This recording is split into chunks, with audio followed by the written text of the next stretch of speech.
മാവൂരിൽ UDFന് ഉജ്ജ്വല വിജയം. തുടർച്ചയായി 4ാം തവണയാണ് UDF ഉജ്ജ്വല വിജയത്തോടുകൂടി അധികാരത്തിലെത്തുന്നത്. ആകെയുള്ള 19 വാർഡിൽ 13 വാർഡും കരസ്ഥമാക്കിയാണ് UDF അധികാരത്തിലേക്ക് എത്തുന്നത്. ഘടകകക്ഷികളായ ഇന്ത്യൻ യൂണിയൻ മുസ്ലിം ലീഗ് 8 സീറ്റുകളിലും കോൺഗ്രസ് I 4 സീറ്റുകളിലും RMP I 1 സീറ്റിലും വിജയിച്ചു. 6 സീറ്റുകളിൽ വിജയിച്ച LDF 6 സീറ്റുകളിലും CPIM സ്ഥാനാർത്ഥികളാണ് വിജയിച്ചത്. 2020 18 സീറ്റുകളുണ്ടായിരുന്ന ഗ്രാമപഞ്ചായത്തിൽ 10 UDF 8 LDF എന്നിങ്ങനെയായിരുന്നു കക്ഷിനില.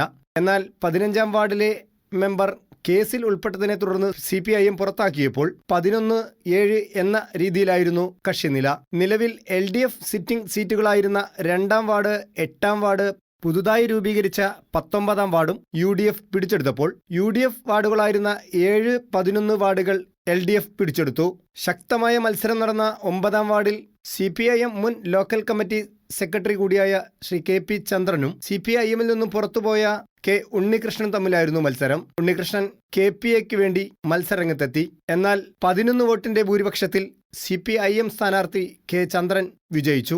UDFന്റെ ബാനറിൽ മത്സരരംഗത്തുണ്ടായിരുന്ന RMP 1 സീറ്റ് നിലനിർത്തിയപ്പോൾ പുതുതായി രൂപം കൊണ്ട കേരള പ്രവാസി അസോസിയേഷൻ 2 സീറ്റിൽ മത്സരിച്ചെങ്കിലും 2ലും പരാജയം ഏറ്റുവാങ്ങേണ്ടി വന്നു.